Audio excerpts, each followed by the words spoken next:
নমস্কার, অনুরাগের রান্নাঘর আপনাদের সকল স্বাগত। আশা করি আপনারা এই শীতে ভালোই আছেন। এখন আমি দেখুন শীতের সময় যে কত রকমের শাক সবজি ওঠে, তার মধ্যে আমি নিয়েছি ছোলার শাক। দেখুন ছোলার শাকটাকে এই শীতের সময়তেই পাওয়া যায়, তাই ছোলার শাকটাকে রান্না করার জন্য আমি যা যা নিয়েছি সেগুলো দেখাই আপনাকে। ছোলার শাকের সঙ্গে একটা বেগুন নিয়েছি, একটা ছোটো সাইজের আলু নিয়েছি, এখানে আদা পেস্ট, লঙ্কা পেস্ট রয়েছে, লবণ আছে, হলুদ, জিরে গুঁড়ো, পাঁচফোড়ন, আর এখানে একটু মিষ্টির জন্য গুড় নিয়েছি, আর বড়ি নিয়েছি। বড়ির জন্য আমি আবার একটু হিং নিয়েছি, বড়িতে হিংটা খুব সুন্দর মানায়। আর এইদিকে আমি একটা তেজপাতা নিয়েছি, একটা শুকনো লঙ্কা, একটা কাঁচা লঙ্কা, আর ধনে পাতা নিয়েছি। তাহলে বন্ধুরা চলুন, এখন আমি শাকটাকে খুব ভালোভাবে ধুয়ে নিয়েছি, এখন কাটতে হবে। ঠিক আছে, আমি তাহলে শাকটাকে আমি কেটে নিই, আর বেগুনটা আলুটাও কেটে নিই। ছোলার শাকটাকে একটু পাতলা পাতলা করে কাটতে হবে। আমি ছোলার শাকটাকে কেটে নিই। বন্ধুরা দেখুন, আমি এই যে ছোলার শাকটাকে কত সুন্দর করে আমি কেটে নিয়েছি। এর থেকে আরও ছোটো ছোটো করে কাটা যায়, কিন্তু আমি অত ভালো পারি না। আমার শাশুড়ি ছিলেন, খুব ভালো করে কাটতেন, মানে একদম মনে হতো যেন মেশিনে কেটেছে, এত পাতলা পাতলা করে কাটতেন। যাই হোক, এবার আমি যেমন পেরেছি পাতলা করে বন্ধুরা সেভাবে আমি কেটে নিয়েছি। এই যে আমি আলু আর বেগুনটা আমি এইভাবে কেটে নিয়েছি। আলু বেগুনটাকে আমি এখন একটু ধুয়ে নেবো, একবার গোটা ধুয়ে নিয়েছি আর একবার ধুয়ে নেব। তাহলে বন্ধুরা চলুন গ্যাসের কাছে আমি কি করে রান্না করি দেখবেন। কড়াইটা গরম হয়ে গেছে, আমি এখন সরষা তেল দিলাম। সরষা তেল দিয়ে তেলটা গরম হয়ে গেলে আমি বড়িটা ভেজে নেব। ছোলার শাক, আলু, বড়ি, বেগুন, শিম, আপনি যা দেবেন সবজি দিয়ে করলে খুব ভালো লাগে। ছোলার শাক, খেসারি শাক আর অন্যান্য শাক তো 12 মাসই পাওয়া যায়, কিন্তু এগুলো শীতের সময় পাওয়া যায়।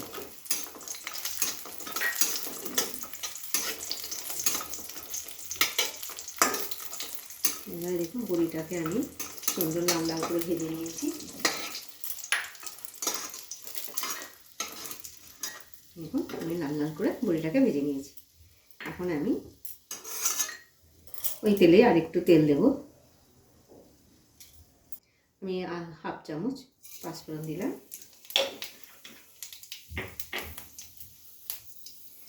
একটা তেজপাতাটা দু টুকরো করে নিয়েছি, একটা শুকনো লঙ্কা আমি দু টুকরো করে নিয়েছি।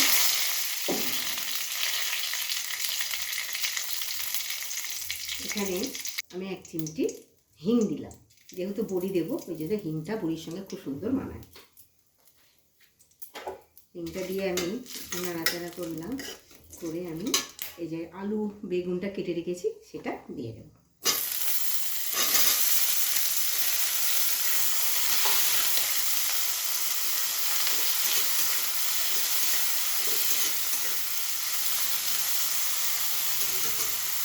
আলু বেগুনের মধ্যে কষাতে কষাতে আমি যতটুকু লবণ লাগে স্বাদ অনুসারে আমি লবণ দিয়ে দেবো। আমি যতটুকু স্বাদে লাগে আমি লবণ দিয়ে দিই। আমি আলু বেগুনটাও ভাজা হয়ে গেলে এখন আমি বাটা মশলাটা দেবো। আলু বেগুনটাকে আমি একটু ভালো করে ভেজে নেব। আমি একটু রঙের জন্য বা কালারের জন্য একটু হলুদ দেবো।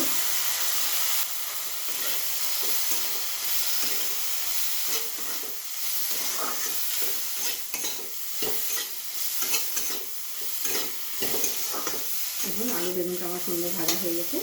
এখন আমি বাটা মশলাটা দেবো। লঙ্কা পেস্ট আছে আর আদা পেস্ট আছে।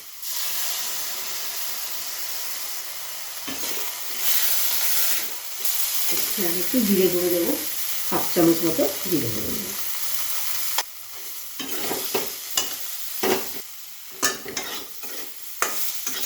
দেখুন আমার মশলাটা আলু বেগুনের সঙ্গে সুন্দর কষানো হয়ে গেছে। এখন আমি শাকটা দিয়ে দেবো। আমি ছোলার শাকটাকে দিয়ে দেবো।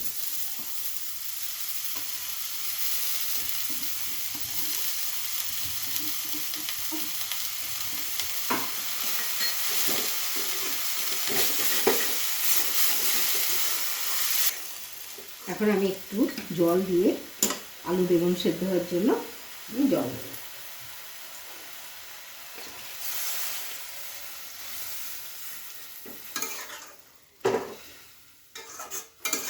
আর ছোলা শাকটা একটু ভারী, ওই জন্য সেদ্ধ হওয়ার জন্য আলু বেগুন সব কিছু একসঙ্গে সেদ্ধ হওয়ার মতো আমি জল দিয়ে দিলাম।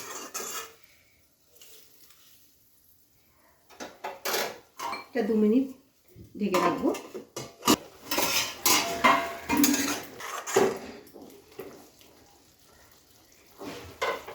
এখন আমি একটু মিষ্টি দেবো, একটু গুড় দিয়ে দেবো, বেশি দেবো না, সামান্য একটু দিলাম।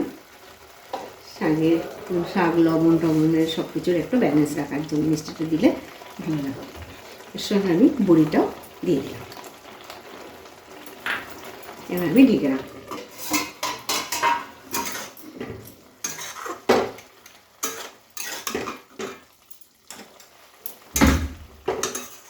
আলুটা আরেকটু সামান্য সেদ্ধ হবে, তাহলে ঢেকে রাখি আরেকটু।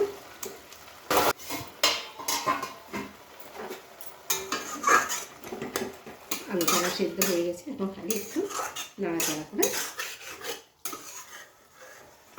নাড়িয়ে দেবো। বন্ধুরা, ছোলা শাকটা দেখুন কত সুন্দর লাগছে। ছোলা শাকের একটা সেন্ট আছে। ছোলা শাক, বড়ি, আলু, এর মধ্যে আপনি সিম, গাজর সব দিতে পারেন, কোনো অসুবিধা নেই। একটু পাতলা পাতলা করে কেটে আমি এর সঙ্গে একটু ভাজা জিরে দিয়ে দিচ্ছি, 1/2 চামচ মতো ভাজা জিরে দিয়ে। দেখুন আমাদের আলু, বড়ি, বেগুন, শাক সব সুন্দর সেদ্ধ হয়ে গেছে। এখন আমি আরেকটা জিনিস দেবো, সেটা হচ্ছে এই যে একটু চালের গুঁড়ো নিয়েছি 1 চামচ। এই চালের গুঁড়োটাকে জল দিয়ে আমি পেস্ট করে নিয়েছি। এটা দিলে কি হয়, এই যে ছাড়াটা থাকবে না, সুন্দর ঘন হয়ে যাবে। ছোলা শাকটা তো একটু মোটা শাক, এই জন্য দেখবেন চট করে গলে গেলেও মানে মাখো মাখো হয় না। এই জন্য দেখুন এটা দেবো, আর খুব সুন্দর মাখো মাখো হয়ে যাবে।